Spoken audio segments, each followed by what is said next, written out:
Wala yung time check natin. 6:04 ng umaga.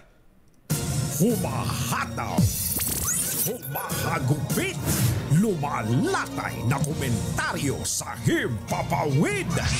2x2. Walang takot sa paghimay sa masalimuot na isyu ng bayan. 2x2. Humahataw na mga balita at impormasyon. 2x2.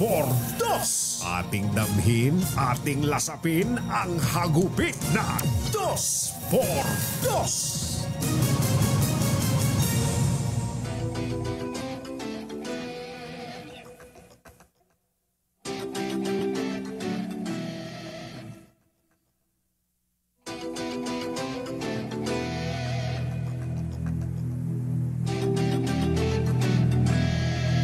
Ay, umuulan ng basa. Umuulan ng basa dito sa Metro Manila. At Maulan. mga kalapit na probinsya, partner. Nako, napakaulan ngayon at meron pang kasamang malakas na hangin. Ayun na. Ay, maraming nagtatanong, may pasok ba? Yan ang tanong ng mga estudyante at magulang. Yan ang tanong Lalong-lalo na, partner, yung mga, syempre, alam mo, yung mga estudyante, bago pa yan gumising, nagigising na yung kanilang mga nanay, tatay, mga an hour ahead, di ba? Prepare for their kids. Pag tinignan nyo ho yung text line ng DZRH News, 0919-226-485, maging yung comment section na amin hong mga live streaming, marami ho nagtatanong, may pasok ba?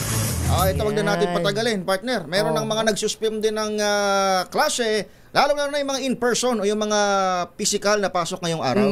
Kagabi pa lang nga, nagsuspend din na itong Apari Cagayan, ay ang Camalaniugan Cagayan, Santo Niño Cagayan. All levels yan. All levels po itong mga binabanggit public namin. At private schools, partner. Yan yung kagabi pa nag-announce. Pero ngayong umaga, dito ho sa Metro Manila, ay wala na hong pasok dito sa lahat ng antas ng online, online at in-person. Yung physical na pasok dito ho sa may lungsod ng Valenzuela. Ngayon din, ka-anunsyo lamang ho sa lungsod ng Pasig, wala hong pasok sa hanggang senior high school dito sa City of Pasig. Kasama ho dyan yung mga nasa alternative learning system o yung ALS. Pero partner, ito'y para sa in-person classes lamang sa Pasig. Yung Valenzuela ba? Face to face. Yung Valenzuela ba all levels ba ito, partner? Ito, check nating maigi. Dahil meron rin tayong bine-verify dyan sa Cavite. May elon na daw nagsuspende ng klase, pero mamaya beberipikahin pa natin yan. At ito, sa Valenzuela ay kinder to senior high school. SHS din. In-person classes, college and public and private are suspended din. Ang in-person classes para sa college. Ay kung sa mga nagtatanong ho, doon sa mga hindi inuulan, bakit ho tayo nag-ramp down ng mga suspension ng klase? Dahil ho nakataso yung yellow rainfall warning dito ho sa Metro Manila at kagyat ho niyan yung agarang suspensyon para ho sa hanggang SHS level sa ilon ng mga LGU. Alamin nga natin ang kalagayan ng panahon sa mga oras na ito. Kasama natin ang Weather Bureau, si Sir Benny Estareja ng DOST Pag-asa. Sir Benny, magandang umaga ho. Welcome sa DZRH. Good morning po sa inyo, ganyan din sa ating mga taga-subaybay. So far po yung ating low pressure area is patuloy nating minomonitor. Ito ay nasa 125 kilometers east-northeast of Apari, Cagayan.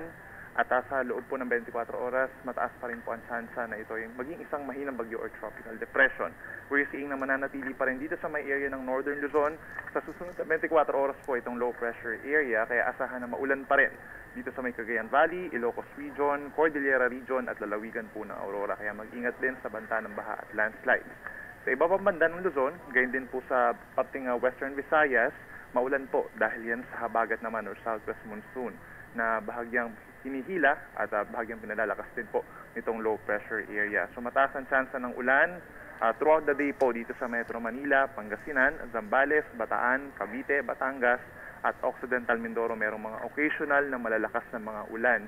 So expected na po na magkakaroon tayo ng mga rainfall advisories and heavy rainfall warnings. And in fact nga po, as of 5 in the morning, nakataas ang yellow rainfall warning over most of Zambales, buong Bataan. Ganyan din ang bahagi pa ng Bulacan, Metro Manila, hanggang dito po sa may Rizal, Cavite at bahagi po ng Batangas. Kaya Ngayon pa lang, pinag-iingat na natin yung ating mga kababayan sa mga flash floods, sa mga low-lying areas, mga landslides sa mga bulubundukin na lugar. Make sure na coordinated din tayo sa mga local government units para sa possible evacuation at yung mga suspension po ng klase at trabaho. So yan muna latest. Sir Benny, yes po. a few questions lang unang-una para ulit doon sa kapakinabangan nating listeners. Ano yung ibig sabihin ng yellow rainfall alert or warning dito sa ilang mga lugar na binanggit nyo sa Luzon at buong Metro Manila, sir, kasama dito? Real time po ito na babala, no? So ibig sabihin, the moment na magtaas tayo ng yellow rainfall warning, expected na natin sa loob ng 3 oras or sa susunod na 3 oras na magkakaroon tayo ng heavy na mga pag-ulan. Yung orange, intense or napakalakas sa ulan, and then yung red naman, yung pinakamataas na warning natin is torrential, meaning lubhang malakas po yung aasahang ulan in the next 3 hours. Next 3 hours. Next 3 hours. So ito'y buong Metro Manila, itong certain areas of Zambales. Ito yung nasa mapa natin sa RHTV. Mga sakop ito ng yellow rainfall warning in the next 3 hours. Yung next question ko, Sir Benny, hindi ba kahapon mayroon tayong binabantayang bagyo sa labas ng Philippine Area of Responsibility? Kamusta ito, sir? Actually, yung tropical storm na po siya, no? Lumakas pa siya, pero napakalayo po, nasa 2,500 kilometers away from Batanes. So, napaka-minimal lang po ng effect niya para hilahin yung habagat, at saka walang direct effect po. Sir Benny, kumusta naman ang lagay ng ating mga dam ngayon? Ito bang lakas o dami ng buhos ng ulan? Gaano ang epekto nito sa ating mga dam? Yung ating updating po ng mga dams, usually po mga every alas 7 po ng umaga.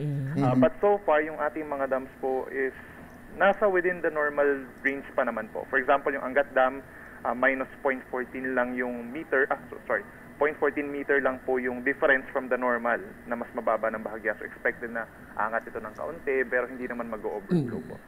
Alright. Maraming salamat, Sir Benny. At from time to time, sir, hingi kami ng update sa Pag-asa po. Thank you. Salamat din po.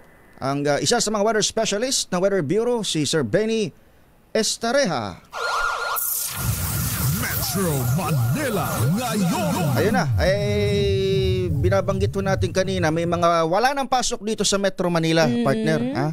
Valenzuela, Pasig hanggang, linawin natin, Senior High School sa Pasig, in person. Okay. Sa Valenzuela, sinabi mo kanina, yung kinder to senior high school, online and in person. In person ang hanggang senior high school. Then sa college, ang face-to-face classes lang ang suspended. So sa college, tuloy ang online, pero yung face-to-face sila o yung in person ay suspended din. Oo, at ito, madagdag ko, partner, sa Naik, Cavite, ayon kay Mayor Romel Magbitang, suspendido na rin ang klase mula sa lahat ng antas sa pribado at pampublikong paaralan dahil nga sama ng panahon. Ito pa rin ho, DZRH 2x2. Singilan tayo ng update dito sa Metro Manila ngayon.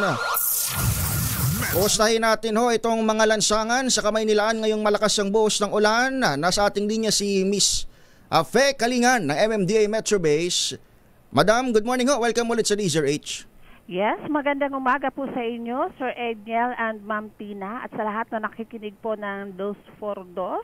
At sa magandang umaga po sa inyo. Umpisahan po natin yung southbound ng EDSA, yung pagsapit po natin dito sa may New York, Cubao. Moderate heavy na po tayo hanggang pagpasok po natin ng tunnel ng Aurora patungo na po dito sa may Annapolis. Pero after po ng Annapolis, mabilis na po ang daloy ng mga sasakyan hanggang makarating po tayo dito sa may area po ng Makati. Magkakaroon lang po tayo ng moderate dito po sa may loading bin ng Magallanes. Pero pag akyat po natin ng flyover, mabilis na po yan. Magkakaroon naman po tayo ng moderate heavy. Yung pasapit po tayo dito sa may tramo, tuloy-tuloy na po hanggang Taft Avenue. Then, ang northbound naman po ng EDSA, FB Harrison, moderate. Then, tuloy-tuloy na po hanggang Taft Avenue. Pero after po ng Taft, mabilis na po ang daloy hanggang pag-akyat po natin ng flyover ng Magallanes. Tuloy-tuloy po yan hanggang makarating po tayo dito sa may Ortigas. Magkakaroon lang po tayo ng moderate dito na po sa may intersection po ng Aurora, Cubao. Pero after po niya, mabilis na po ang daloy hanggang makarating na po tayo sa Monumento. Then, punta naman tayo sa Katipunan, southbound. Ang Katipunan po natin southbound, kung galing tayo ng Commonwealth, mabilis po yan. Tuloy-tuloy po ang daloy ng mga sasakyan.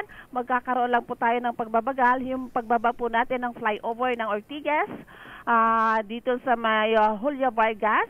Ayan, patuloy-tuloy po yan hanggang dito na po sa pagbaba po natin ng flyover ng Bagong Ilog. Pero after po ng Bagong Ilog, mabilis na po ang daloy ng mga sasakyan hanggang makarating na po tayo dito sa may area po ng Taguig o hanggang paglabas po natin ng SLEX. Then, ang northbound naman po ng C5, yun, makakaranas na po tayo. Pagsapit po natin dito sa may Livy Mariano, tuloy-tuloy na po hanggang dito sa may McKinley Road. Pero after po ng McKinley, mabilis na po ang daloy ng mga sasakyan.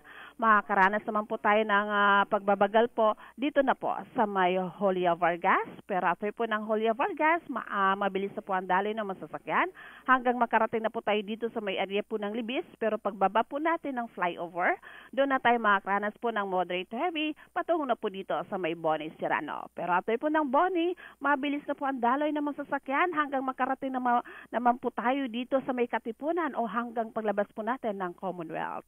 Then punta naman tayo sa area po ng Commonwealth, yung westbound po, kung galing kayo ng Quirino Highway, mabilis po yan, makakaranas lang po tayo ng pagbabagal, dito na po sa may Batasan Road, moderate to heavy na po yan, hanggang dito na po sa may Belyongco. Pero after po ng Belyongco, mabilis na po ang daloy ng mga sasakyan. Makakaranas naman po tayo ng pagbabagal dito na po sa may Holy Spirit. Pero after po ng Holy Spirit, mabilis na po ang daloy ng mga sasakyan. Magkakaroon naman po tayo ng moderate dito na po sa may Ayala Techno Hub. Hanggang dito na po sa may palabas po ng elliptical. Then sa kabilang panig naman po ng Commonwealth, kung galing naman po kayo ng elliptical, mabilis po ang daloy ng mga sasakyan.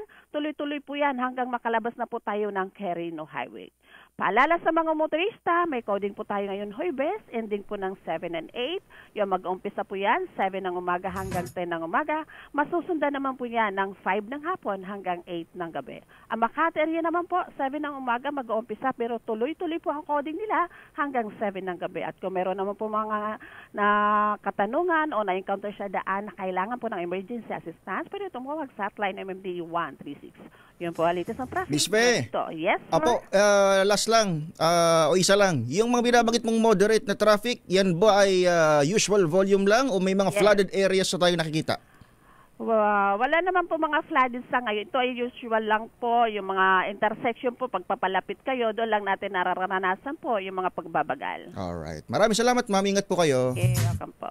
Si Ma'am Fe Kalingan, mula sa MMDA Metro Base.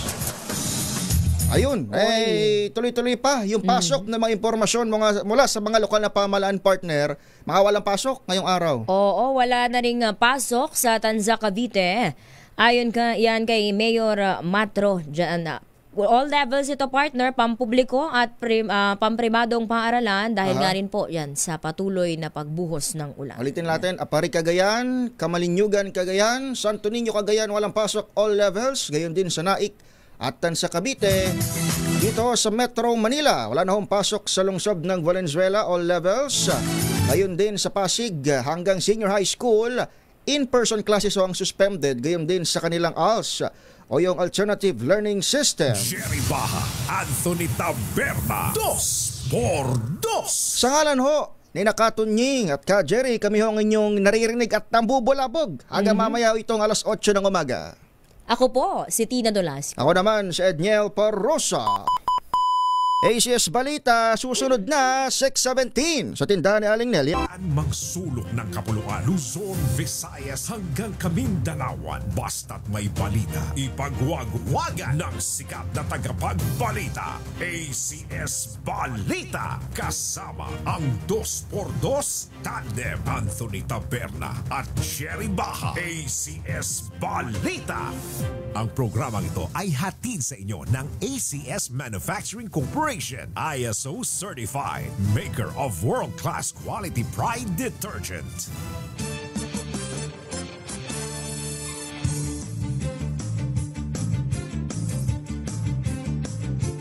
ACS Balita. Ay, mawalang umaga ho, Metro and Mega Manila. Good morning ho sa lahat ng ating mga kababayan sa mga lalawigan at sa lahat ng Pilipino saan mang panig ng mundo. ACS Balita. Narito na ho na ang ulo ng ating mga ACS Balita. ACS Balita. Pagkaing Pinoy kabilang sa world's 100 best. ACS Balita. Atong ang kakasuhan ang whistleblower sa missing sa Bungero. ACS Balita. Tebes hindi bibigyan ng special treatment sa jail facility ng BJMP. Balik selda na matapos ang operasyon. ACS Balita. Halos 50 public transport na nag-overcharge huli sa ipinaigting na operasyon ng PNP Aviation Security Group sa NAIA at iba pang airport sa bansa. ACS Balita. Buwan ang allowance ng mga pulis Maynila ibabalik ni Yorme Isko Moreno. ACS Balita. At higit 100 estudyante hinimatay na ospital sa nalanghap na toxic chemical sa Antique. ACS Balita. Yan ang ulo ng ating mga ACS balita ngayong araw ng Thursday.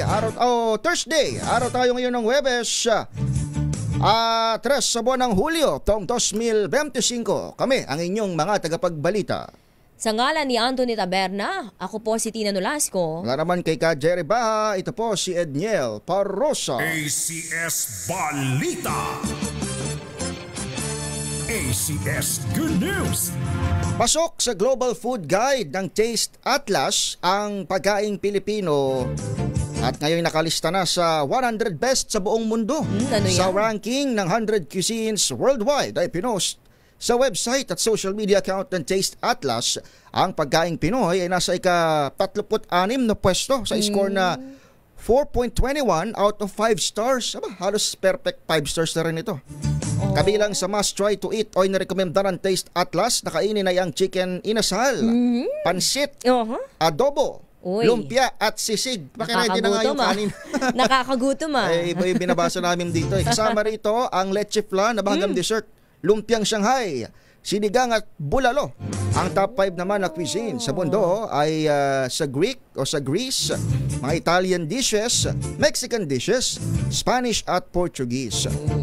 Ang Taste Atlas na itinatag noong 2018 na isang food travel guide na nakabase sa Croatia. ACS Good News. Samantala, magsasampa ng reklamo ang isinasangkot na negosyante at gaming industry tycoon na si Atong Ang laban sa whistleblower sa missing sa Bungero. Maghahain ng formal complaint ang company Ang sa Prosecutor's Office ng Mandaluyong City mamayang alas 9 po yan ng umaga laban kina Julie Patidongan alias Totoy at Alan Bantiles alias Brown. Ayon kay Ang, walang katotohanan ang mga ibinabatong aligasyon sa kanya ng naturang whistleblower kaugnay ng pagkawala ng 34 na mga sabungero. Ang mga ito anyay pagyurak sa kanyang dignidad at reputasyon at nagdudulot ng stress maging sa kanyang pamilya. Sa katunayan ay nakikipag-ugnayan ang negosyante sa mga otoridad para linisin ang kanyang pangalan hanggang sa lumutang na ang katotohanan. Apela ni Atong Ang sa publiko at media, iwasan ang pagpapakalat ng fake news at anumang espekulasyon ng walang ebidensya. ACS Balita. Puntahan natin ang sitwasyon sa capital city dito sa lungsod ng Maynila. Malakas ang ulan. May deklarasyon na ba ng allows pasok si Yorme Isko Moreno? Nandyan si RH29 Boy Gonzales. Boy, magandang umaga. Good morning, Edniel, Tina. Maulan na dito sa area ng Maynila, lalo sa boundary ng Caloocan at Maynila. Dahil sa yellow rain fall warning na nararanasan ngayon dito sa ilang lugar. At dito sa kahabaan na Rizal Avenue at patungo ka ng Blooming Street area mula dyan sa may boundary ay medyo malakas din yung mga pagbuhos ng ulan.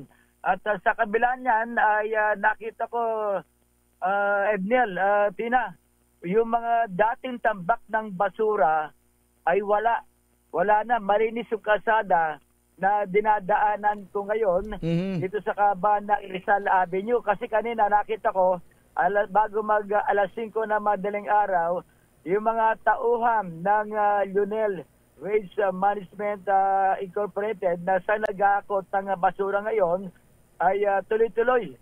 At maririnig mo pa, Edniel, Latina, yung kanilang busina na napakalakas. Siguradong magigising at malalaman mo, dadaan na pala yung truck ng basura. Kaya yung lugar na dinaanan ko, wala akong makita nga mga tambak-tambak na basura dito sa naturang lugar. At kahit na sila ay basa-basa, itong mga tauhan ng Lionel, ay tuloy-tuloy yung pag-akot nila dito sa District 2 ng area ng Tondo, Manila. Ito si Boy Dosales para sa Lisares, una sa Pilipinas, una sa Pilipino. ACS Balita. Abangan natin kung magkakaroon din ng further announcements sa ibang LGUs. Pero sa ngayon, narinig niyo si Boy Gonzales, malakas yung ulan sa Maynila. Mabuti na lamang nahakot yung mga basura na katagal bago na nawala dyan sa mga pangunahing lansangan. Pero wala pa atang announcement, si Yorme. Abangan natin yan. Pero dito sa Cavite, tuloy-tuloy ang pagkakansela ng klase. Sa Cavite City po at Ternate, kanselado na po ang klase. All levels din? All levels po dito sa Cavite City. Ayun. ACS Balita. Walang hospital arrest o VIP treatment para sa dating Negros Oriental Congressman na si Arnie Teves. Yan ang tiniyak ng Interior Secretary na si John Vic Remulla kasunod ng pagbabalik ni Teves sa piitan makarang ma-hospital. Gate Secretary Remulla, fit si Teves para ibalik sa kulungan matapos siyang pahintulutang i-discharge. Narindigan ng kalihim na hindi kailanman makatatanggap ng special treatment si Teves sa loob ng Bureau of Jail Management and Penology Detention Facility. ACS Balita. Kaugnay nga ng balitang yan, balik kulungan na si dating Negros Oriental Congressman Arnie Teves matapos ma-discharge mula sa PGH. Dinerecho nga si Teves sa kustudiya ng BJMP Annex 2 sa Camp Bagong Diwa sa Taguig City ilang araw matapos sumailalim sa appendectomy noong June 18. Kasama ni Teves sa pabalik sa piitan ang mga tauhan ng Philippine National Police Special Action Force at BJMP security personnel na nag-escort sa kanya. Ayon kay Attorney Ferdy Topacio, legal counsel ni Teves, nakararanas pa rin ng bahagyang pananakit ng tiyan ang dating mambabatas.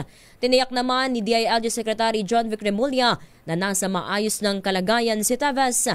Magsusumite naman ng request ang kampo ni Teves para sa kanyang follow-up check-up sa PGH. ACS Balita. Umabot naman sa 46 sasakyan ang nahuli ng PNP Aviation Security Group maging ng Land Transportation Office sa iba't ibang paliparan sa bansa mula nitong Hunyo 25 hanggang nitong July 1. Kabilang dito ang 28 pampasaherong sasakyan, 7 UV Express at 11 mga hapal-hapal.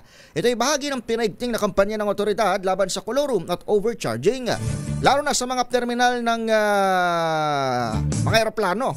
Ayon kay ABSE Group Acting Director Police Brigadier General Jason Capoy, sa NAIA pa lamang ay 22 PUVs na ang kanilang nahuli, kabilang na mga taxi na lumalabag sa mga patakaran. Pagtiyak ng opisyal, patuloy ang kanilang pagbabantay upang matiyak ang kaligtasan at tamang serbisyo para sa mga pasahero. Kailangan natin ng whole of the nation approach, tulong-tulong, collaboration with them para kahit papaano maibsan natin itong problema natin sa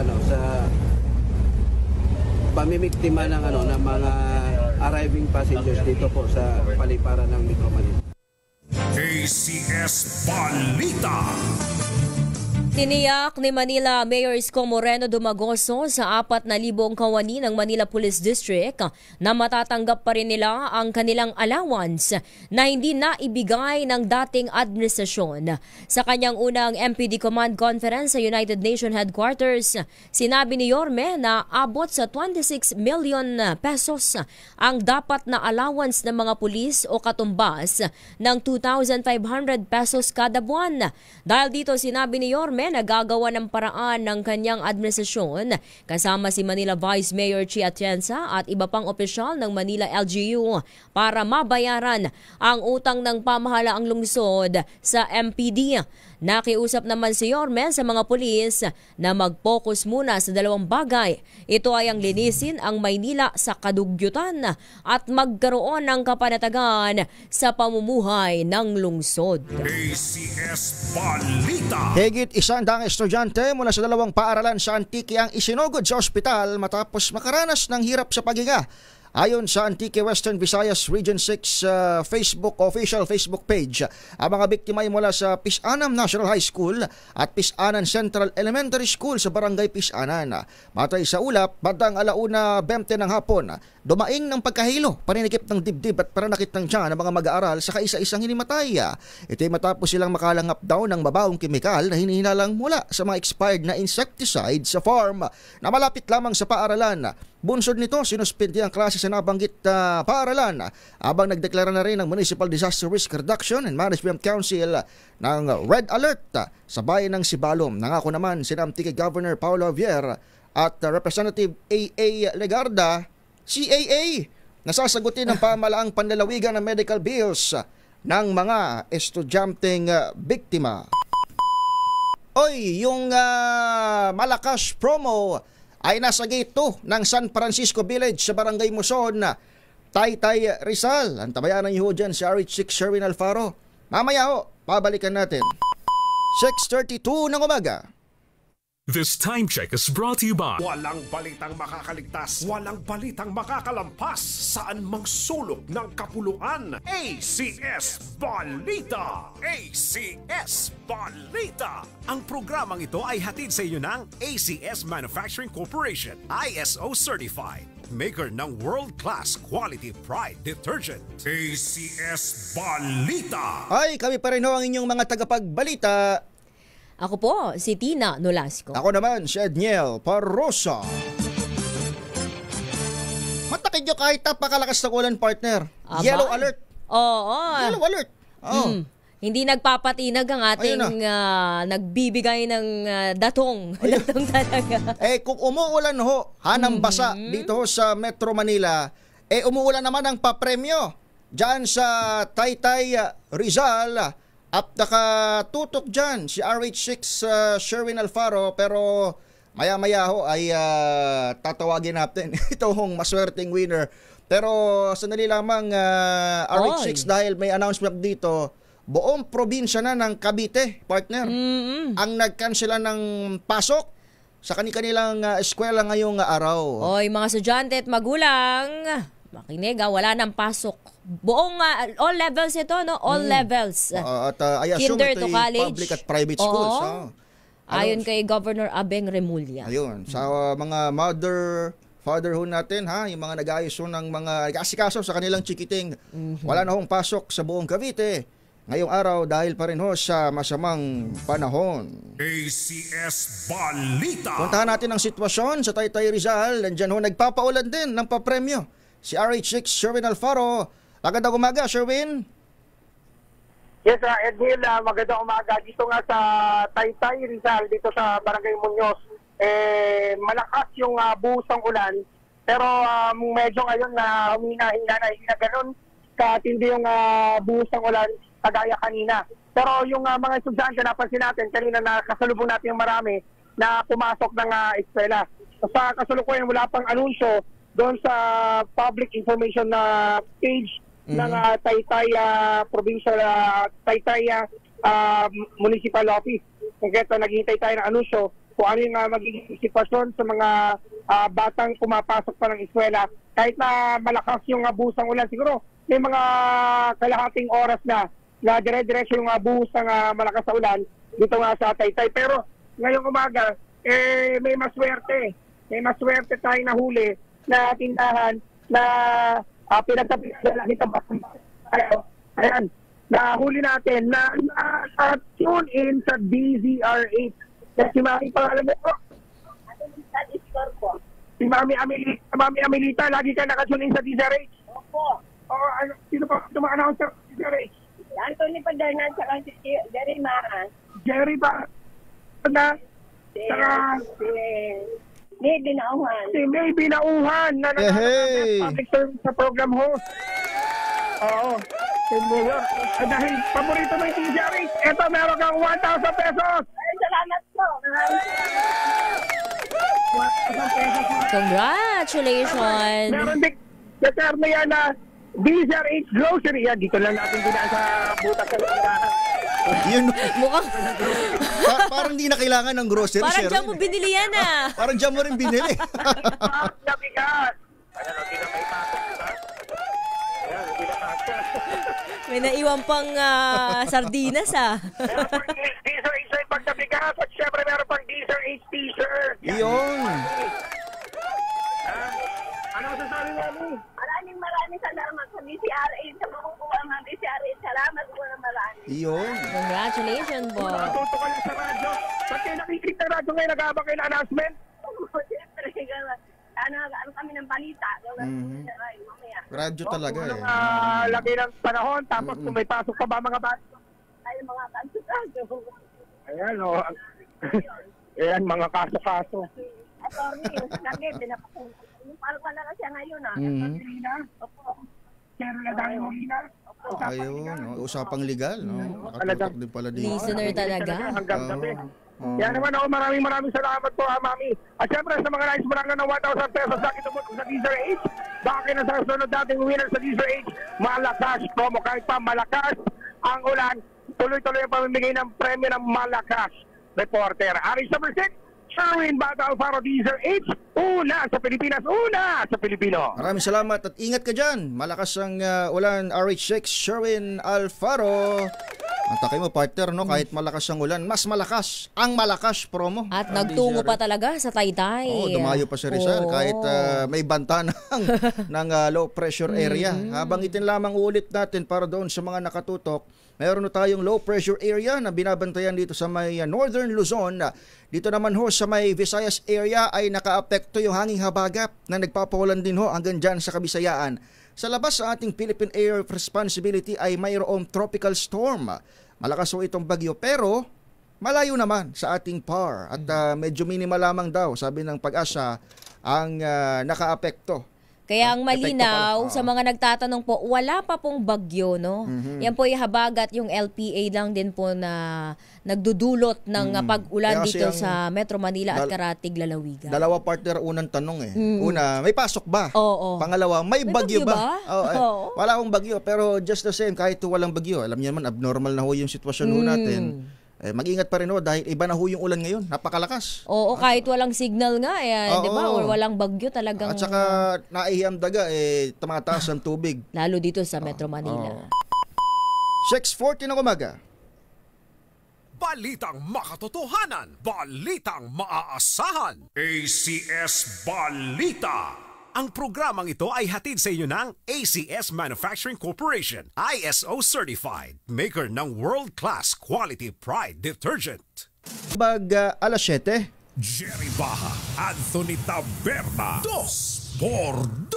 Minus ka, Jerry at Katunying. Kami pa rin ang inyong kasama hanggang alas 8. Ito po, si Tina Nolasco. Ako naman, si Edniel Parrosa.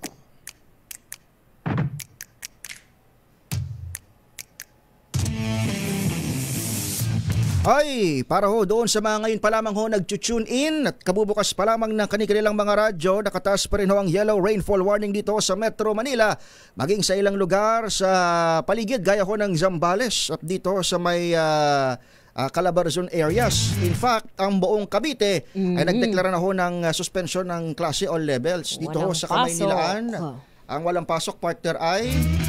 Dito sa Maynila, ang Pasig at dito sa Metro Manila, Pasig at Valenzuela ay wala na pong pasok. Pero yung Pasig ay hanggang SHS lang o Senior High School in person ang suspended. Puntahan natin ang Southern Metro Manila. Dito ho sa NCR pa rin. Nandoon si RH15, Giselle Ricafort. Giselle, basa ka na ba? Maulan na ba dyan? Ayun na nga. Giselle? Baka na si Giselle Ricapol. Nakita ko yung video Ayan. Oh, Giselle. Oo. Edniel, dito sa Pasig City na pararanas na ng gutter deep na baha sa bahagi ng Andres Avenue dito sa Barangay 185 sa Pasig City. Malapit lamang ito dito sa Terminal 3 ng Ninoy Aquino International Airport. Bahagi lamang itong Andres Avenue yung binabaha ngayon dahil nga sa walang patid na buhos ng ulan kanina. Kaya kapag dating sa bahagi ito, medyo nagkakaroon ng pagbagal sa usad yung mga sasakyan. Nakaantaba yung mga nasa gilid na maliliit na sari-sari store at yung mga junk shop dito sa sitwasyon dahil kung muling uulan ay papasok na sa kanila yung tubig. May mga dumadaan dito na mga batang estudyante na binubuhat na lamang noong kanilang mga kasamang guardian o matatandang kasama dahil nga para hindi malubog dito sa tubig. Samantala, Edniel, bilang kalisaliwana yung announcement sa mga suspendido o nagkansila ng pasok ngayong patuloy yung buhos ng ulan nagdeklara na ang pamahalaang panlalawigan ng Cavite na suspendido na yung klase sa lahat ng antas sa buong probinsya ngayong araw batayan sa anunsyo ni Abing Remulla, ang gobernador ng lalawigan. Mula rito sa Pasay City, nakapitila lamang Edwel ng ulan. Dito sa mga LGUs sa Southern NCR, wala pang nag-announce kung may pasok o wala sapagkat dyan sa Pasay, yung nire-report mo ngayon, gutter deep na yung baha. Tapos may mga estudyante pang dumadaan. Sa Southern Metro Manila, Edniel, wala pang announcement. Nakamonitor din tayo. Malamig kasi, baka pag natutulog, no? Oo, nakakumot yung mga yan. Baka, hintayin natin dahil may mga nadadaanan din tayo na mga papasok na mga estudyante. Pero ngayon, yung napakalakas na buhos ng ulan at bayo ng hangin kanina, Edniel, tumila na ngayon. Alright. Ingat at maraming salamat, Giselle Ricafort. Sa nakita nating baha, Giselle. Ito si Giselle Ricafort para sa DZRH sa Pilipinas, una sa Pilipino. Si RH15, Giselle Ricafort na partner. Sobrang baha na rin nangangalampag na LGUs. Para ho doon sa mga naghahanap, kina Katunging at Ka Jerry, narinig kasi, pagbukas nila ng DZRH News, partner, walang pasok. Sabi nila, walang pasok. Nagkumot. Natulog. Natulog. May mga may mga lakad ho ngayon at ang 2x2 at pagbabalik lamang ho. Pagtiisan niyo ho kami ni Tina hanggang alas 8. 7 minutes bago mag alas 7, nandiyan na ba? Ating susunod. Pero ulitin lamang ho natin dito ho sa mga nakikinig ngayong umaga dito ho sa DZRH News. Ang mga walang pasok. Dito ho sa lungsod ng Valenzuela, all levels ho ibig sabihin hanggang college, partner. Yung face-to-face ay suspended. At sa Pasig, wala ring pasok hanggang senior high school. Ayun, yung in-person nila o face-to-face. At nga sa nakita natin sa report ni Giselle Ricafort, may bahana dyan sa Pasay. Dyan at ilang mga estudyante nga daw ang binubuhat pa ng magulang. Mga opisyal po dyan na nakikinig, baka naman po, lalo na yung mga kinder at mga elementary grade school, sana'y maaga po kayong mag-abiso dahil hirap pong pumasok saka biglang kakanselahin. Partner, ito ang bago lang tayo magtungo sa next segment.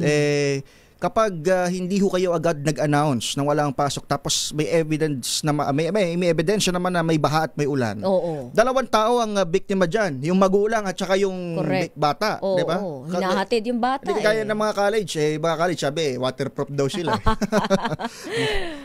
Pag ganito hong malakas ang ulan, isa ho doon sa mga sinisilip natin yung atin hong mga magsasaka Dito ho, putahan nga natin itong ating sektor sa agrikultura sapagkat bago ho kasabay nito hong habagat season, umuulam din ng luha. Tumutulo rin ang luha ng atin hong mga magbubukid sapagkat bagsak ang presyo. Ang bilis sa kanila ng palay, luging-lugi ang ating mga rice farmers. Kasama natin ang tagapagsalita ng Bantay Bigas, si Ma'am Cathy Estavillo. Magandang umaga, Miss Cathy. Magandang umaga, Miss Cathy. Hello. Magandang umaga sa iyo, Sir Edniel at Ma'am Tina. Magandang umaga sa lahat ng nakikinig at siyempre yung hawak yung taga-subaybay. Opo, Ma'am, kahapon nagsalita ulit ang Presidente Bongbong Marcos at tiniyak niya na hindi magbababa ng buying price ang NFA. Pero bakit ba sad-sad yung bili sa atin ng palay? Ano ba talagang problema? Saan nanggagaling ito, Miss Cathy? Oo, actually, Sir Edniel, yung matagal ng problema natin sa presyo ng palay ay kahit 3 taon na si BBM sa pagiging presidente ay wala itong nagawa para sa industriya natin sa agrikultura dahil doon sa patuloy niyang pagpapatupad doon sa RA 11203 o yung Rice Liberalization Law.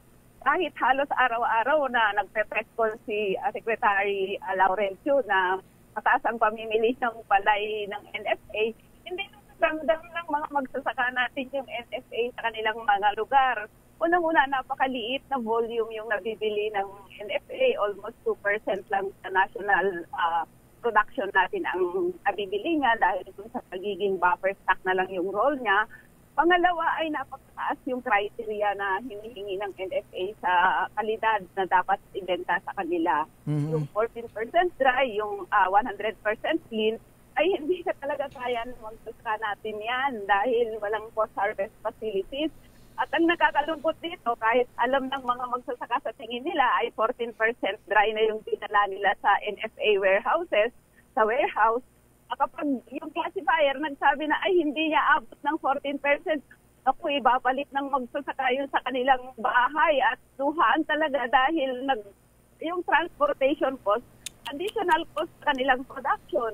At ngayon ay yung presyo talaga ng palay, 2 days ago nasa Laguna ako.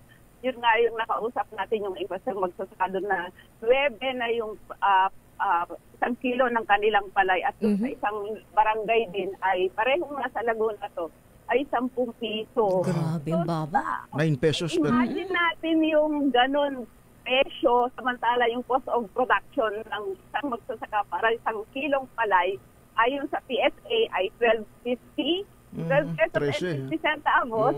Samantala kapag kami ang nasa baba at kinukuha namin yung cost of production dahil sa baon sa utang, yung kinukuha nilang interest dun sa inutang nila sa panahon na sila ay nagtatanim, ay aabot ng 17 pesos per kilo para mag-produce sila ng 1 kilong palay.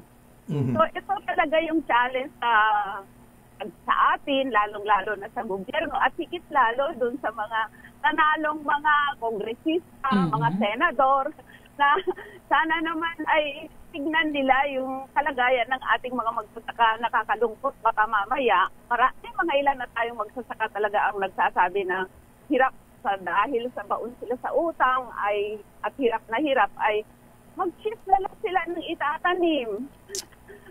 Nakakalungkot yung ganun natin, naririnig ating mga magsasaka. Sabi nila ay ginagawa namin yung social responsibility namin kahit baon sa utang, kahit mag-utang-utang ay talagang nagtatanim kami. Pero ito nga, yung mula nung naisapat na yung RA 11203, isa yan sa dahilan kung bakit sa loob ng 6 na taon ay bagsak yung presyo ng palay ng ating mga magsasaka. Ma'am Cathy, recently lang po, ito lang pong latest, no?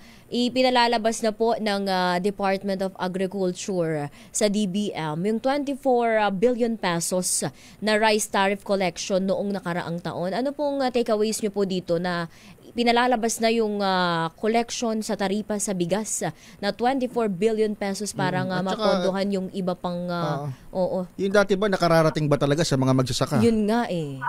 Kung nakakarating man yan, Ma'am Tina at Sir Edil, ay yan din sa ilalim ng RCEP, yung Rice Competitive Enhancement Fund na dati ay 10 billion ang inilalaan.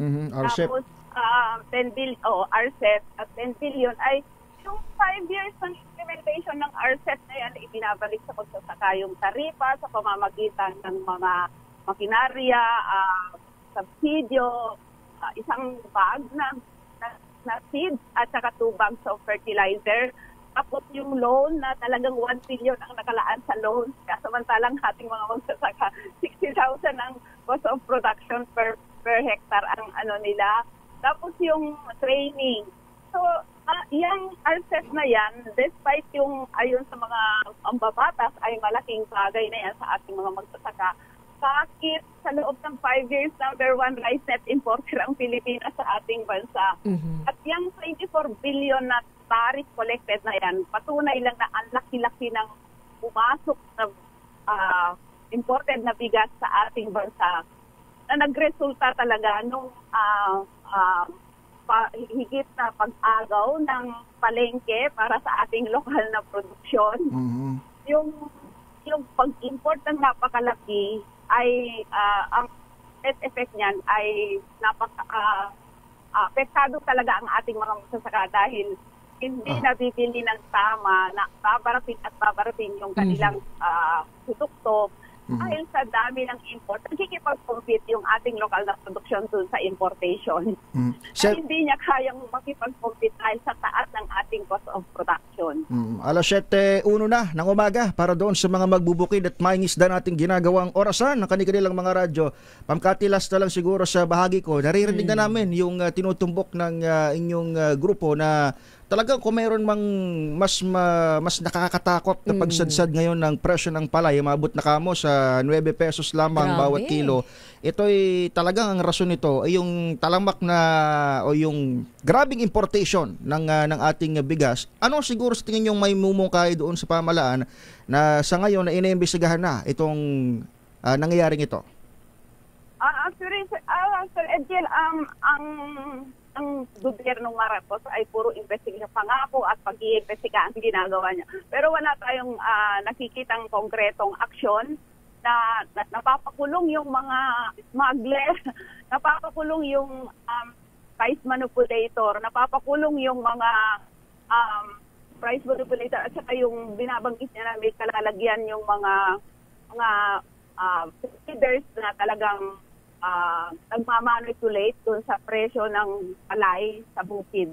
Dahil wala naman siyang unang-una, hindi niya wala siyang subsidy para siyang makabili dun sa kalakhang produkto ng ating mga magsasaka. At matagal na tayong nananawagan na i-revamp yung nandyan sa Department of Agriculture kasi nandyan yung mafia ng mga smugglers at saka yung mga kusaba mismo ng gobyerno para higit na pagkitaan yung ating industriya sa agrikultura. At ang biktima dito ay walang iba kundi ang ating mga magsasaka at mangingisda. Alright. So nananawagan kami na ipasura na yung RA 11203 dahil yan talaga ang punot dulo doon sa pagtaas ng presyo ng bigas sa merkado kasabay nung higit pagbabarat sa presyo ng palay ng ating mga magsasaka. Ganon din yung Executive Order number 62 na mula dun sa 35% tariff ay ginawang 15% at kitang-kita natin kung paanong higit monopolyo yung presyo ng bigas sa palengke dahil hindi naman ito bumaba at ganon din ay laki-laki ng foregone revenue.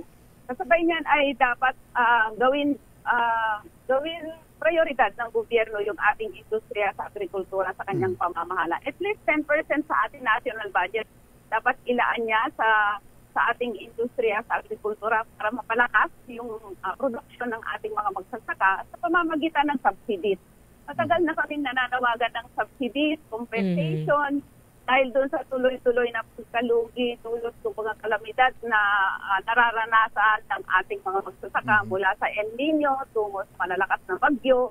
At ngayon na naman, nagtatagpulan na naman. Sabi ng mga magsasaka, pag tuloy-tuloy na naman yung tagpulan ay tiyak masisira na naman yung bagong tanim nila at mababaon ulit talaga sila sa utang.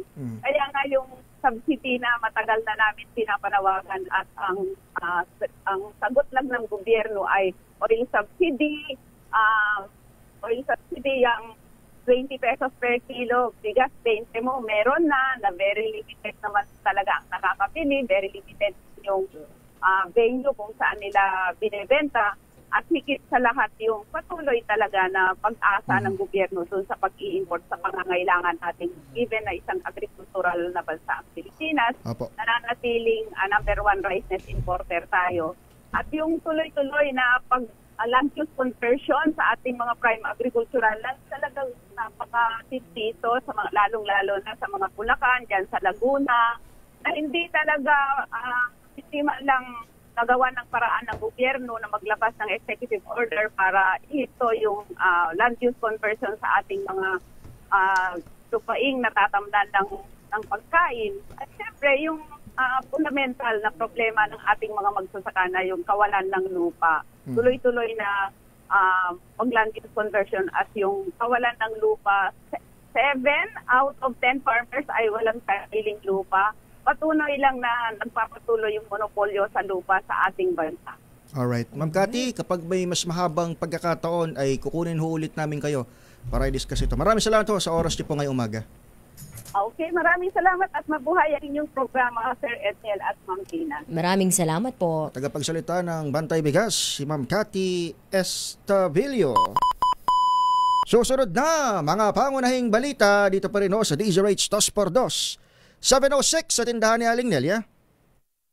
This time check is brought to you. DZRH, pangunahing balita.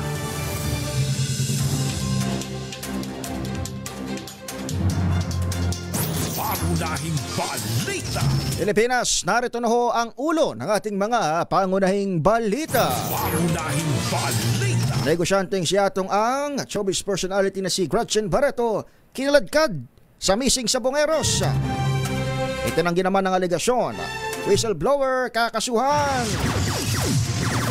PBBM ay pinag-utos ang mas malalim na investigasyon sa mga nawawalang sabungero matapos masangkot na ang ilang pulis sa kaso. House Prosecution Panel hihirit sa Senadong magsagawa ng pre-trial proceedings sa impeachment case ni Vice President Sara Duterte. Absolute Divorce Bill muling binuhay sa 20th Congress. Bagong layang PDL ng agaw ng baril, polis at suspect patay sa shootout, isa pang polis sugatan sa Cavite. At ilang lugar sa Metro Manila at kalapit lalawigan nagsuspinde ng klase sa harap ng nararanasang malakas na buhos ng ulan dulot ng LPA at habagat. Mawalang umaga, Luzon, Visayas at Mindanao. Good morning, Metro and Mega Manila. Magandang umaga rin sa lahat ng ating mga kababayan sa ibayong dagat. Kami ang inyong tagapagbalita ngayong araw. Sa ngalan ni Anthony Taberna, ako po, Tina Nolasco. Naman kay Jerry Baha, ako si Edniel Parrosa. Pangunahing balita.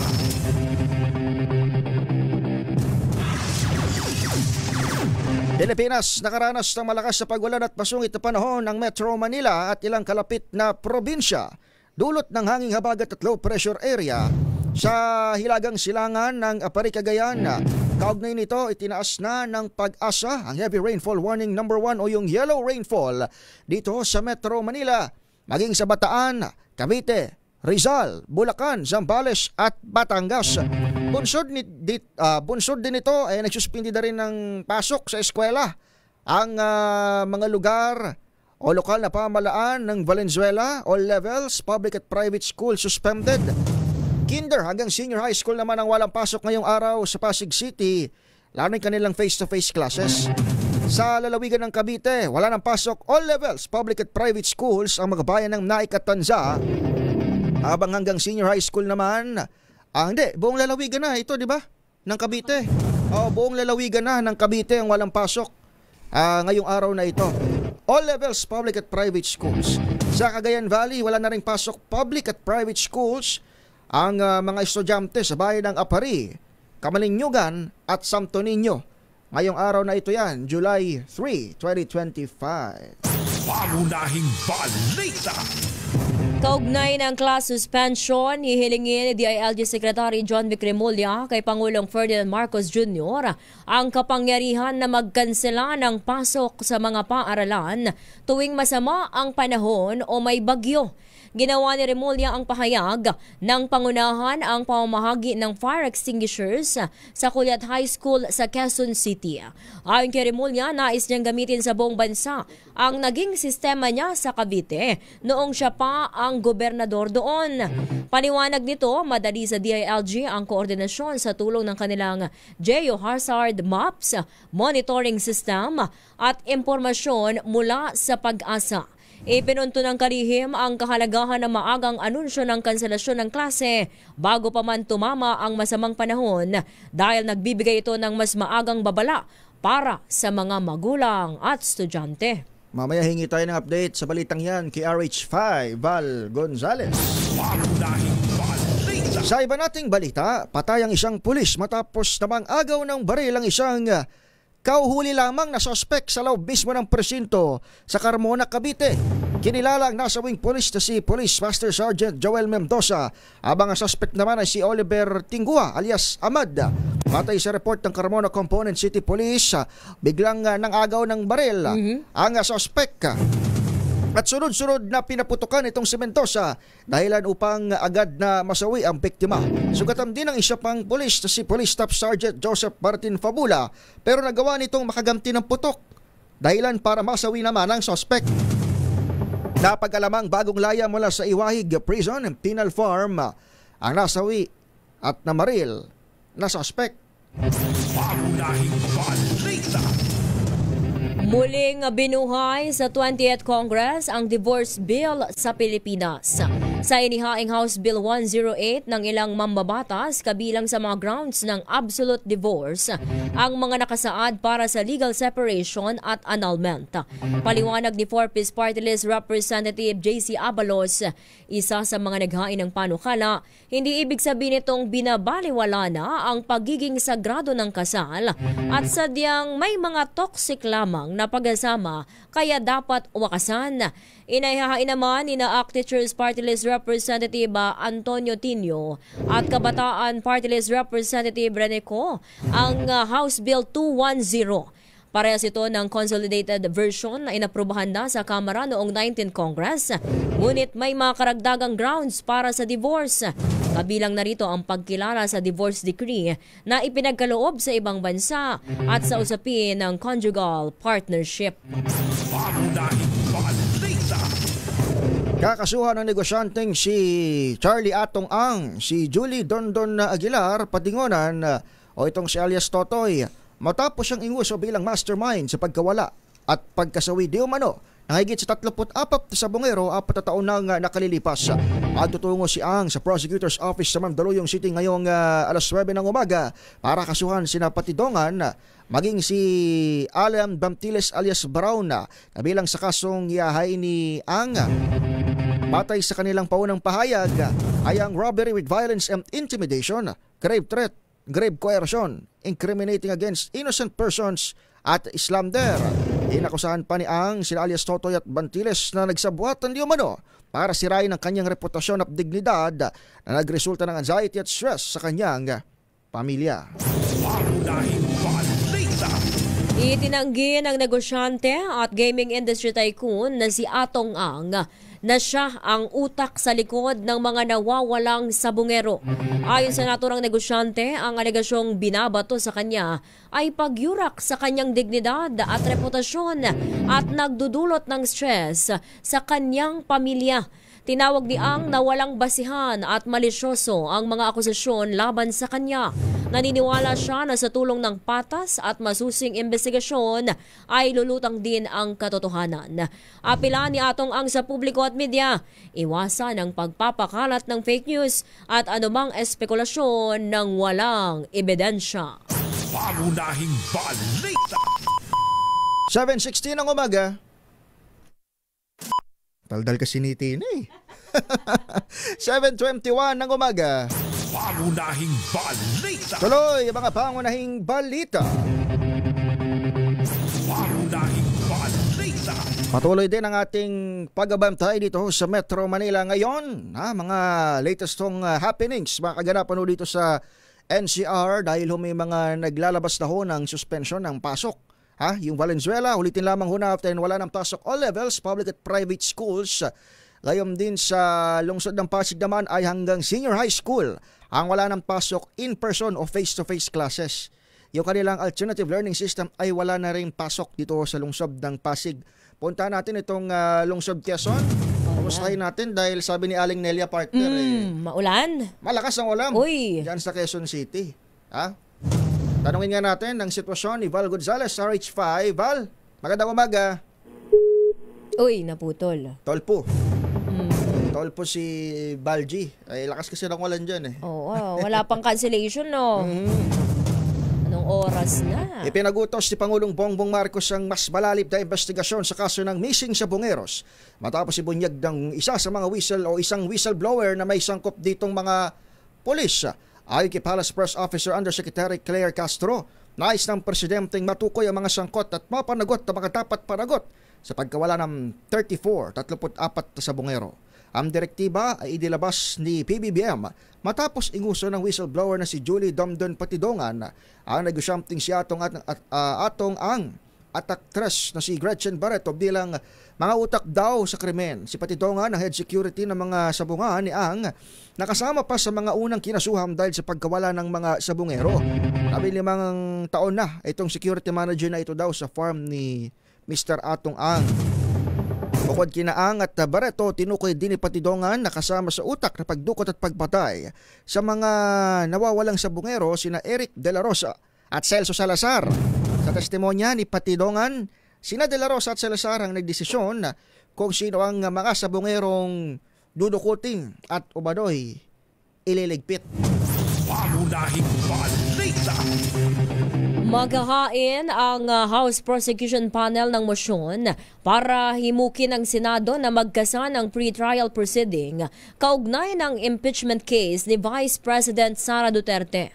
Ayon kay Manila Representative Joel Chua, miyembro ng prosecution team, maaaring magkasan ng pre-trial ang Senado bilang impeachment court kahit wala pang iniisyong sertifikasyon ng Kamara ng 20th Congress na itutuloy nito ang paglilitis sa kaso. Git ng prosecution panel, imposible pang ma-comply nila ang kautusan ng Senado na mag-issue ng naturang sertifikasyon dahil sa Hulyo 28 pa magko-convene ang bagong Kongreso. Pangunahing balita. Balikan natin ang sitwasyon sa labas ng himpilan dyan sa lungsod ng Quezon. Malakas din ba ang ulan? RH5. Val Gonzales. Val, magandang umaga. Good morning, Edgar at Tina. Ulambon na lamang ang nararanasan dito sa malaking bahagi ng lungsod ng Quezon sa mga oras na ito. Binaybay ng Fisheries News ang kahabaan ng Quezon Avenue.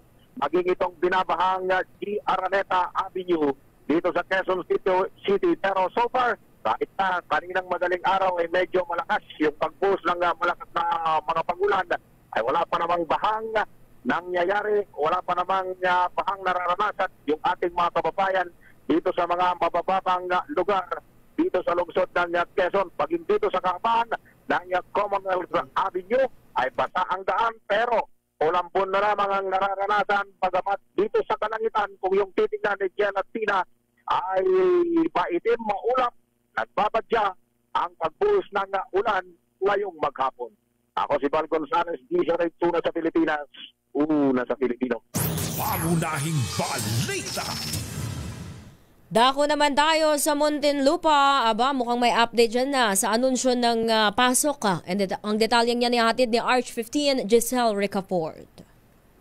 Tina, Edniel, suspendido na yung panghapong mga klase sa Muntinlupa City sa lahat ng antas yan, pampubliko at pribadong paaralan.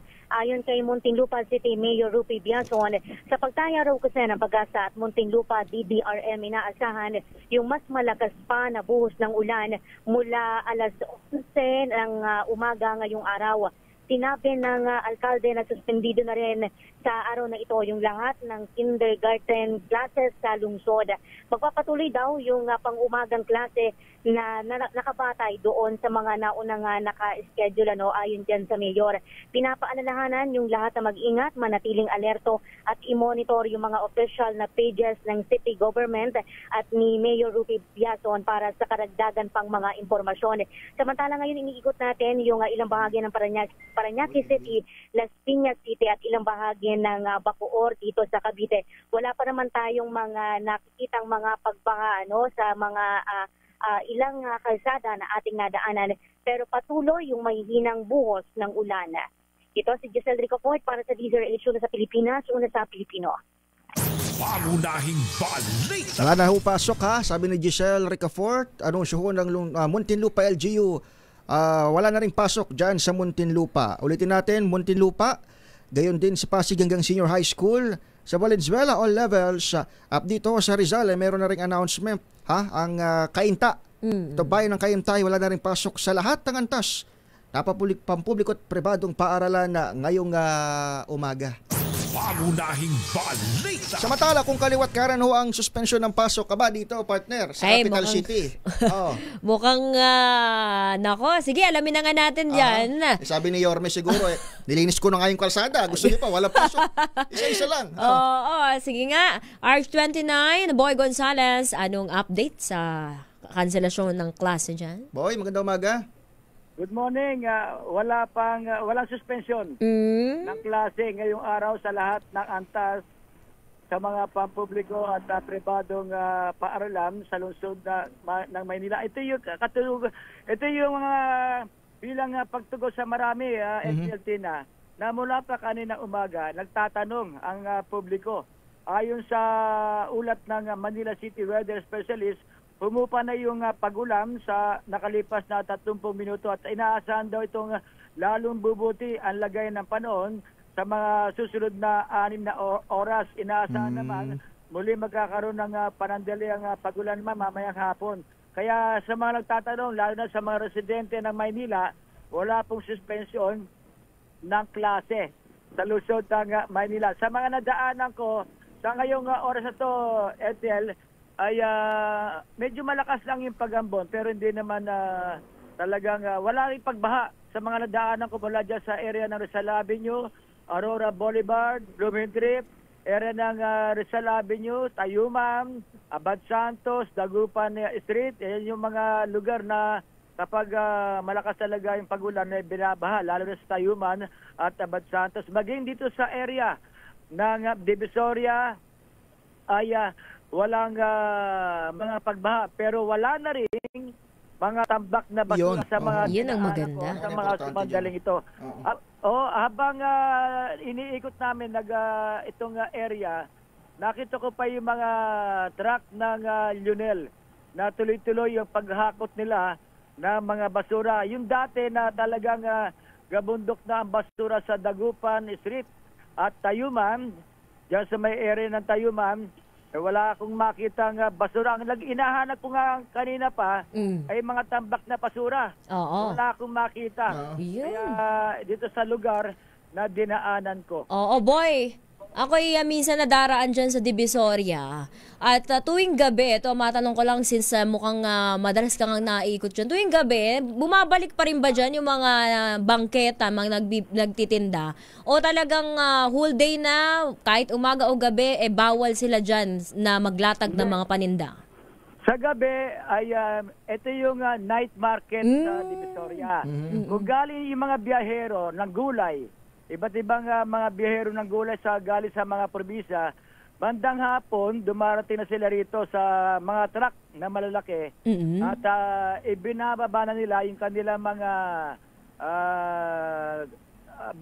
kargamento, yung mga napakaraming gulay, iba't ibang klase na galing sa mga probinsya. Pinapayagan yan ng LGU kasi dito namamalengke, Edniel at Tina, yung mga iba't ibang ang tawag nila ito, humahango ng gulay. Umahango ng mga gulay. Ang iba't ibang palengke sa Metro Manila, halimbawa, Blumentritt. Yung mga gulay, mga paninda doon, hinahango. Dito rin nila, dito rin nila binibili. Kaya madaling araw, ay gabi pa lang, halimbawa, alas 5 ng hapon, nagdarating na yung mga truck.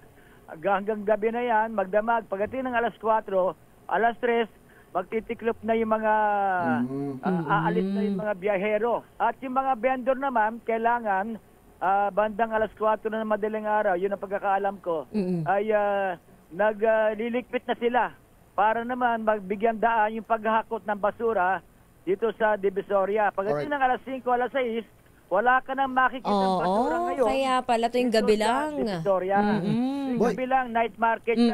Pwede pa rin. So, sa mga mamimili, night market, makikita nyo pa po dyan na yung mga murang benta ng mga agricultural products. Alam mo, abang nagre-report si Boy, may dalawa tayong natutuhan. Una, kahit hindi mag-suspend itong pasok na ito, lalo pat nakadepende naman ito sa yellow warning ngayong araw, wala rin namang basura na magkukos ng grabing baha. At babara sa mga kanal. So, sige na nga, papasok na kami. Sabi siguro ng mga nanay tatay. Wala tayong choice. Pangalawa, Boy, may sariling weather specialist daw ang Manila LGU, sabi mo kanina. Binanggit niya kanina. At saka ang forecast 6 hours ang tinitignan ng Manila LGU ngayon. Tama ba? Oo, kaya nga ayon nga sa inilabas ni Attorney Eduardo Wardi Quintos, ang siya yung pinaka-city administrator, walang suspension. Kaya nakamonitor sila, wag mag-alala mga taga Manila. Kasi alam mo na may iba pagka umulan. Konting ambon. Wala pa pasok. Baka mapasa kami. Di ba, naalala mo ng mga dati, hindi naman ganyan, mga nung mga kabataan. Kahit na umuulan. Nung panahon mo. Boy, hindi bakit dati ba walang sariling weather specialist yung nakaraang LGU? Ano, tinatanong kita, tumatawa ka eh. Wala bang sariling weather specialist dati? Ang alam ko, sa Manila, ang alam ko, wala. So ngayon meron na. Dati, mga 1960s. Nung panahon mo. Mga 20 years ago. Sige na nga. Pero Boy, linawin lamang natin sapagkat Maynila pa rin naman na may pinakamalaking o isa sa may pinakamalaking populasyon dito sa Metro Manila, kasama syempre ng lungsod ng Quezon. Para ho doon sa milyong nagtatanong ang rason ng LGU kung bakit hindi sila magsususpend ngayong umaga sa kabila ho ng yellow warning na itinaas ng Pag-asa, ay ang sinasabi may sarili tayong weather specialist dyan. At ang binabanggit ay 6 hours o susunod na 6 na oras, mukhang titila na. Maganda na ang panahon. Yung buhos ng ulan. Kaya hindi sila nag-suspension ng klase. Alright. Thank you, boy. Dito sa Luzon ng Maynila, ito si Boy Gonzales para sa DCRS, una sa Pilipinas, una sa Pilipino. Pangunahing balita. Alas 7:33. This time check is brought to you. Minus Jerry Bat, Anthony Taberna, kami pa rin ang inyong naririnig kasama ngayong umaga. Ako po si Tina Nolasco. Ang daldal talaga ni Tina. Ako naman si Edniel Parrosa. Pangunahing balita. Umuulan pa rin ho ng basa dito ho sa Kamaynilaan. Balikan natin itong Northern NCR naman. Kanina inikot natin yung Maynila, Quezon City, Southern Metro, Eastern Metro. Nagdeklara ng walang pasok ang Cainta at Pasig.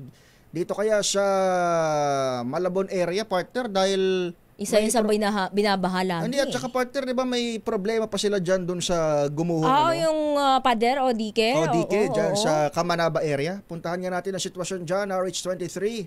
Edwin Duque, kamusta dyan ang sitwasyon, Edwin? Angel, Christina, sa mga oras ito ay humupa na yung ulan at medyo nagliliwanag na. Pero yung bahagyang baha kanina dito sa may bayan na Malabon ay wala na rin, humupa na rin. May mga palatandaan lamang na iba ay may kunting yung mga basura na galing doon sa mga nabibili. No? At, pero winawalis na ngayon ng mga tauhan ng sendro. Habang yung level naman ng tubig ngayon dito sa Tugyahan River, medyo mataas-taas. Kaya ang anunsyo ng Malabon News ay mag-ingat yung mga residente, lalo na yung mga apektado minsan ng pagbaha dahil sa high tide, upang dapat tayo siguruhin nasa maayos silang lugar para makaiwas dun sa pagbasa kung sakaling magkakaroon ng high tide. Abang ang nabutas, yung tinutukoy po kanina na residente, nung nakarang araw pa ay pinalikas yung mga nakatira doon sa libid ng pader dahil isa sa gawa ng may-ari ng private company, yung shipyard, yung pader na gumuho at kabilang na rin yung iba pang medyo mahina-hina na para mabigyan daan yung paggawa. Pero pinangakuha naman sila ng nabutas sa Diyos na yung talagang naapektuhan at maapektuhan ng paggawa ng pader ay isasama yung kanilang mga paalam doon sa pagbibigyan ng pabahay para magkaroon na sila ng pabahay sa bahagi ng Cavite. Pero yung ilang nakatira naman sa loob na hindi naman ganang apektado ay inaabisuhan sila na kung kailangan ay manatili sa evacuation center, lalo na ngayon may mga banta ng malalakas na pag-ulan upang kung sakaling tumasok yung tubig at sa bayan ng high tide ay safe yung kanilang mga pamilya. Ilan naman ay bumalik doon sa kanilang mga tahanan dahil yung pader na gumuho ay punong-puno na ito ng sandbagging no, na nilagay ng security at ng DPWH at basta pinatibay pa nila dahil maliban doon sa plywood at sandbagging na nakatambak, naglagay pa sila ng pampatibay sa kabila habang inahanda yung pagsasagawa nito dahil yung ilang bahay doon noong nakarang araw ay giniban para mapersang umalis para hindi na sila pabalik-balik doon lalo na doon sa mismo bungad ng mga gumuhong pader. Edwin, so, kung titignan mo yung kalangitan sa bahagi naman ng Manila Bay sa Bulacan, abay mo sa maitim-itim, no? Pero kung iikot mo yung paningin mo sa bahagi ng Maynila, QC, kaya sa Pasay, abay medyo nagliliwanag na yung ulap. Wala na yung maitim na ulap. Pero pag sa bahagi Bulacan, medyo doon ang medyo maitim-itim ngayon. Kaya pinag-iingat pa rin ang lalo din sa may Valenzuela na tabi lamang ng Bulacan. Ang nag-declare na walang pasok ngayon ay ang Valenzuela dahil base doon sa kanilang memorandum. Kapag yellow warning, automatic ang Valenzuela walang pasok. Lalo na kaninang madaling araw ay tuloy-tuloy pag-ulan. Kaya itiniglara na walang pasok. Pero ang Caloocan, Naputa, Malabon ay may pasok. Nagdeklara dahil wala nang ulan. At unang-una, ang DepEd ang nag-decide kung wala nang pasok yung eskwela. At sa mga dinaanan natin, wala pa kanina umaga. Hanggang nag-ikot kami ngayon dito sa may bahagi ng Naputas, wala tayong nakita mga pinahang lugar. Oo. Tumigil na rin yung nalakas sa ulan. Edwin, kumusta naman yung mga nadaanan mong mga papapasok sa eskwelang estudyante? Nabasa ba sila ng ulan o dahil mahina ng ulan dyan hindi naman sila gaanong naapektuhan? Kanina, huminto. Sanay na raw. Nakita natin may mga pumapasok, biglang umulan uli. May mga nabasa pero kita mo yung nakabatang Rizal Avenue. Maraming yan ang nagsisilbing pananggalan ng ulan ng mga nakamotorsiklo na pumapasok. Magamat yung ilang lugar na pinagmabawa lalo sa may Kabanang Edsa. Pero hindi mo mapigilan pa rin yung ilan. Nasisilong doon sa mga footbridge dahil protektahan nila yung kanila sarili doon sa biglang pagbagsak ng ulan.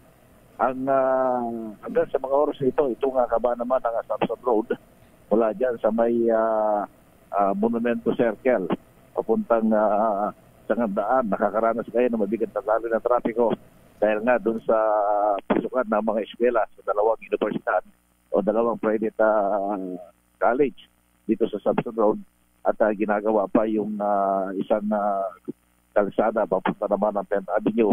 Kaya yung galing ng Sangandaan mula rito sa may Sangandaan patungo ng dito sa may lagpas ng Reles ay mabigat yung dali ng trapiko habang yung galing ng Monumento naman hanggang sa may eskwelahan ay mabigat din yung dali ng trapiko.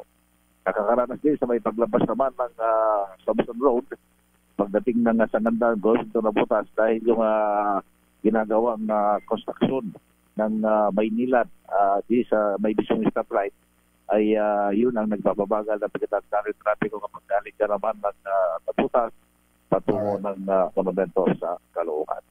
Sa ngayon, tumila na yung ulan at sana magtutuloy-tuloy na ito para yung ating mga kababayan na kanina ay stranded dahil gusto ulan ay malaya na nga makakagalaw. So, ating update mula pa rin sa bagay ng Kamanaba, Aris 23. Edwin Duque nagulat sa DZRH, una sa Pilipinas, una sa Pilipinas. Pangunahing balita! 7:46 sa tindahan ni Aling Nelia.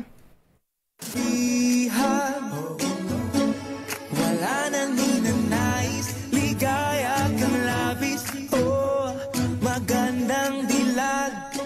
Oy. Nako may inasikaso lang ang aking partner.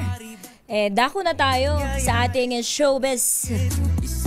Aba, sino kaya itong aktor na ang sabi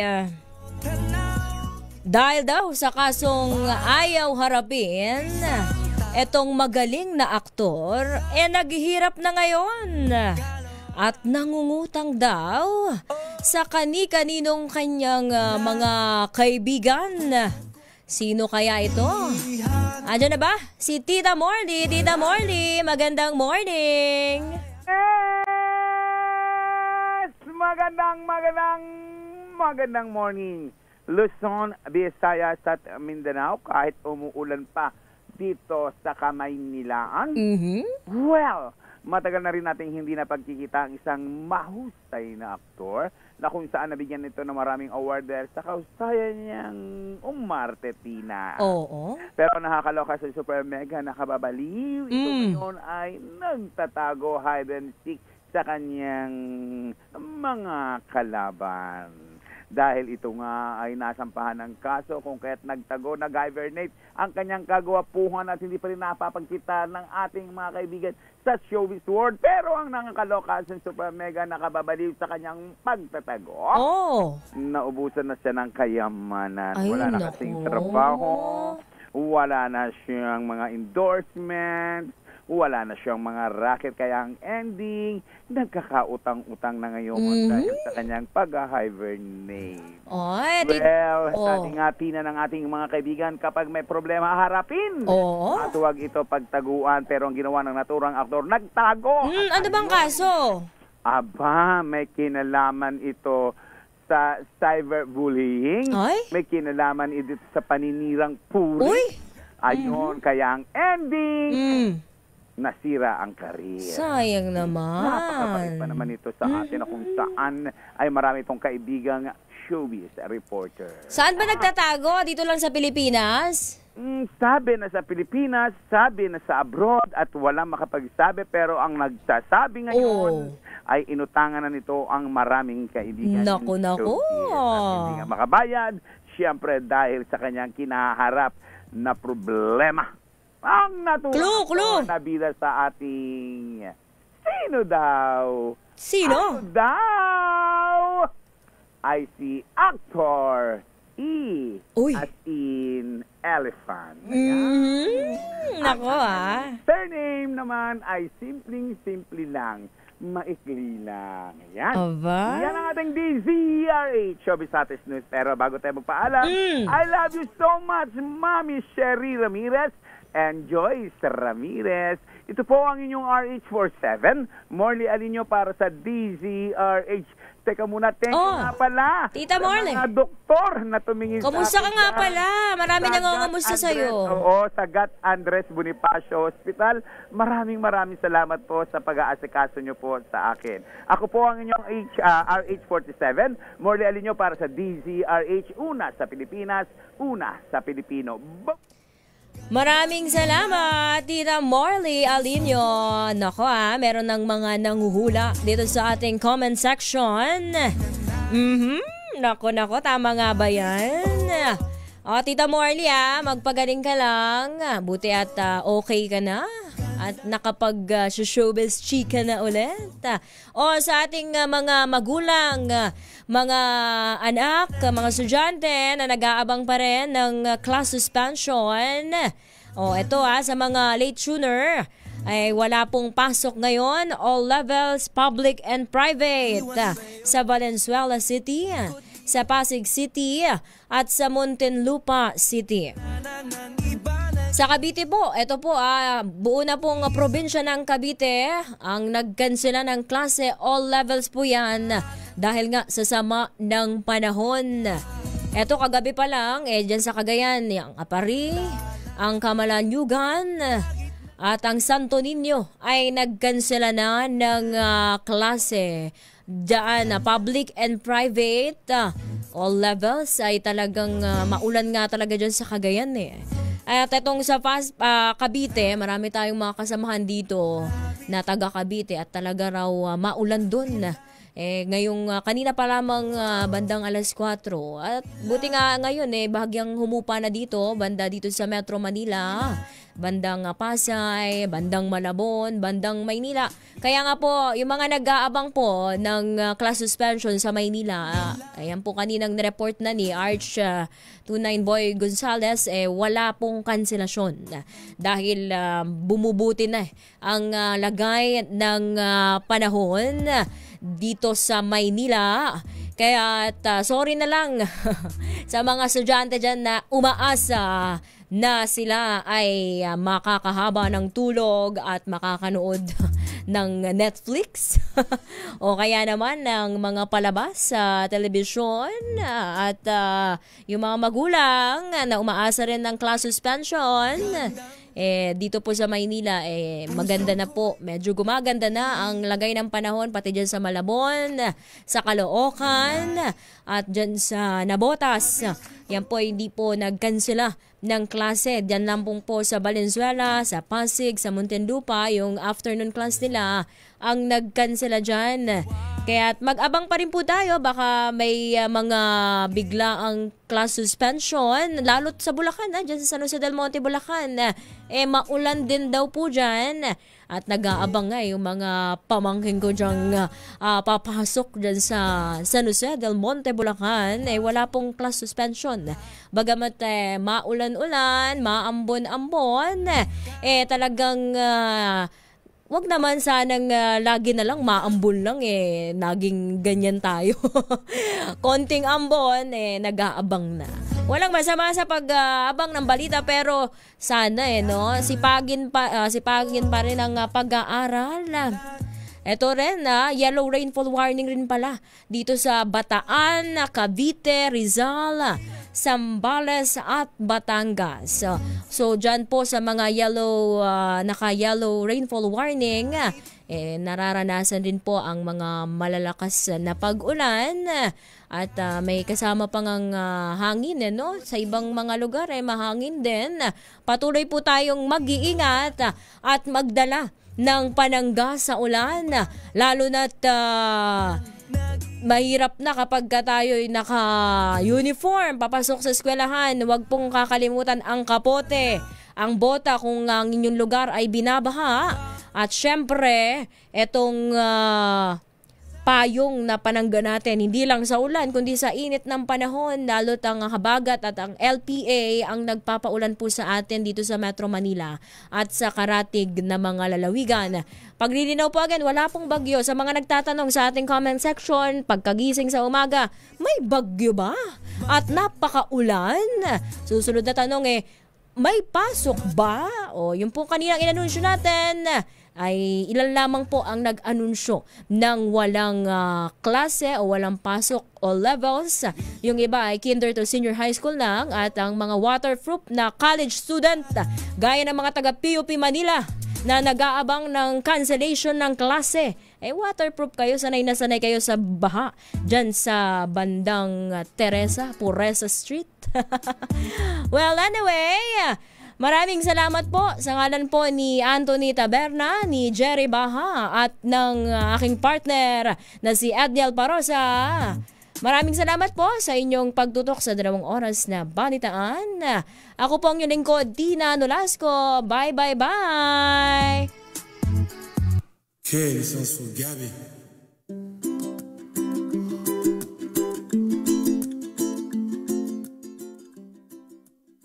Ang oras ay